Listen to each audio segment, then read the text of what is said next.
જય માતાજી મિત્રો, હર હર મહાદેવ. સ્વાગત છે તમારું મારી યુટ્યુબ ચેનલ આજના સત્સંગમાં. આજના વિડીયોમાં આપણે જાણીશું અક્ષય તૃતીયા વિશે સંપૂર્ણ વિસ્તારથી માહિતી. જો તમને મારો વિડીયો પસંદ આવે તો લાઇક, શેર ને સબસ્ક્રાઈબ કરી કોમેન્ટમાં હર હર મહાદેવ જરૂરથી લખજો.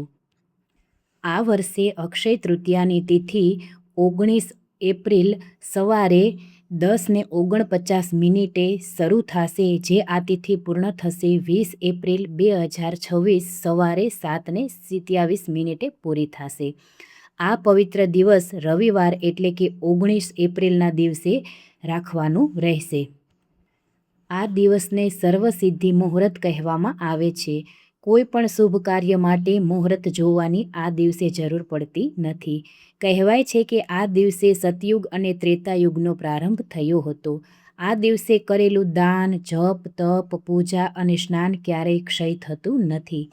મહાભારતમાં પાંડવોને અક્ષય પાત્ર મળ્યું હતું, તે હતો આજનો દિવસ. ગંગાજીનું પૃથ્વી પર અવતરણ પણ આ તિથિ સાથે જોડાયેલું છે. આજના દિવસે સવારે વહેલા ઉઠી સ્નાન કરી સ્વચ્છ વસ્ત્રો ધારણ કરી અને ઘરમાં ભગવાન વિષ્ણુ અને માતા લક્ષ્મીજીની સ્થાપના કરવી જોઈએ. ચંદન, ફૂલ, તુલસી, ધૂપ દીપથી પૂજન કરી ઓમ નમો ભગવતે વાસુદેવાય મંત્રનો 108 વાર ઓછામાં ઓછો જપ કરવો જોઈએ.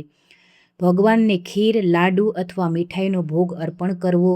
દીવો, ધૂપ અને કપૂરનો કે ગુગળનો ધૂપ તમે કરી શકો છો. આજના દિવસે દાન વિશે જોઈએ તો જળથી ભરેલા ઘડાનો એટલે કે કુંડનો દાન કરવું જોઈએ. ચોખા, ઘઉં, દાળ, સોનું જો તમે આપી શકો તો શક્તિ પ્રમાણે આપવું, નહીં તો કાંઈ વાંધો નથી. છત્રી, ચપ્પલ, બૂટ એવું પણ તમે દાન કરી શકો છો. પક્ષીઓને દાણાચળની વ્યવસ્થા કરવી.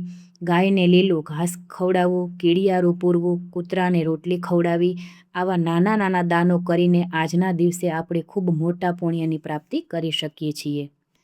ધાર્મિક માન્યતા છે કે અક્ષય તૃતીયાના દિવસે જે કાર્યો આપણે સારા કરીએ છીએ તેનું આપણે 13 ગણું ફળ મળે છે. અક્ષય તૃતીયાના દિવસે પૂજા પાઠ, દાન અને ધાર્મિક કાર્યો કરવા જ જોઈએ. આ વર્ષે અક્ષય તૃતીયાના દિવસે ઘણા દુર્લભ, બહુ જ સારા સંયોગ બની રહ્યા છે.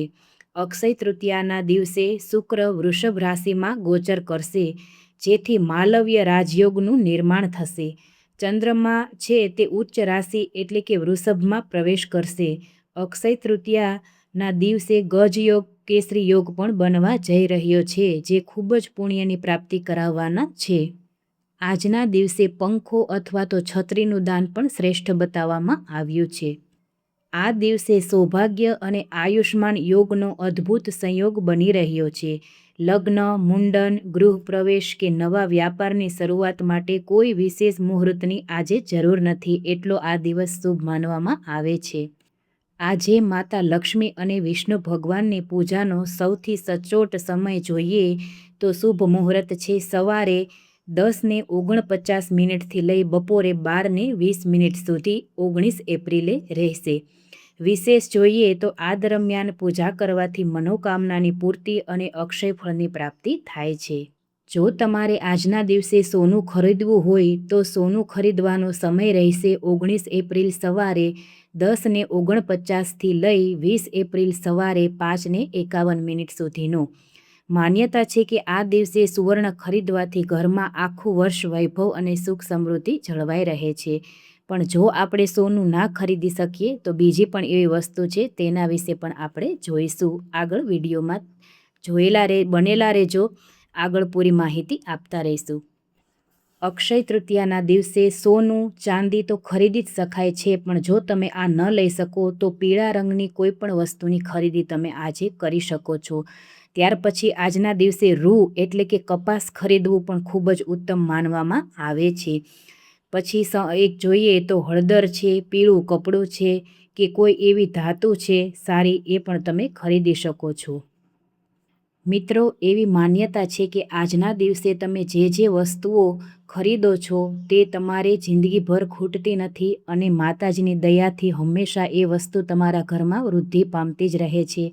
એટલે યથાશક્તિ આજના દિવસે કાંઈ ને કાંઈ તો સારી વસ્તુ ખરીદવી જ જોઈએ. અક્ષય તૃતીયાના દિવસે ધનના દેવતા એટલે કે કુબેરજીનું ધ્યાન અવશ્ય કરવું જોઈએ, જે ખૂબ જ લાભકારી છે.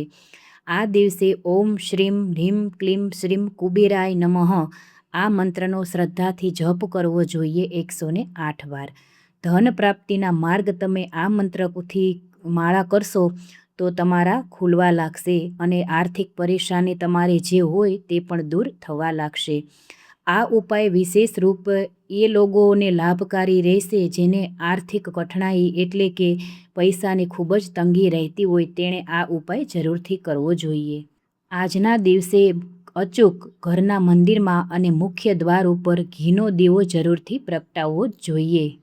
આજના દિવસે આવી રીતે દીવો પ્રગટાવવો એ ખૂબ જ શુભ માનવામાં આવે છે, જે ઘરમાં રહેલી નકારાત્મકતાને દૂર કરે છે, વાતાવરણને સકારાત્મક બનાવે છે અને આ ઉપાયથી ઘરમાં સુખ, શાંતિ અને સમૃદ્ધિને આકર્ષિત પણ કરે છે તથા દેવી દેવતાઓની કૃપા પણ મળે છે.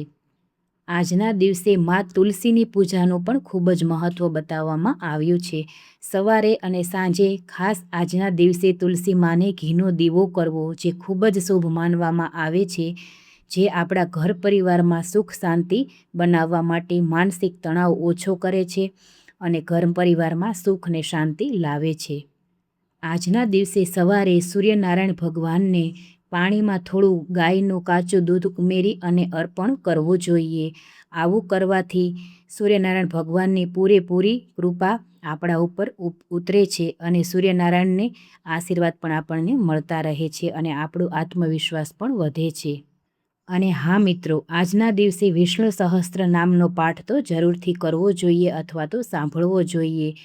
જો તમે પૂરેપૂરો પાઠ ન સાંભળી શકો તો ઓમ નમો ભગવતે વાસુદેવાય મંત્રનો જપ પણ તમે કરી શકો છો. આ પણ તમારા જીવનમાં આવતી બાધાઓને દૂર કરી અને સુખ, શાંતિને સમૃદ્ધિ તમને આપશે.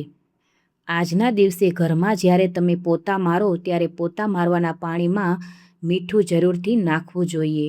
આવું કરવાથી ઘરમાં રહેલી નકારાત્મક ઉર્જા દૂર થાય છે અને વાતાવરણને ચોખ્ખું બનાવી પવિત્ર કરે છે અને સુખ શાંતિ લાવે છે.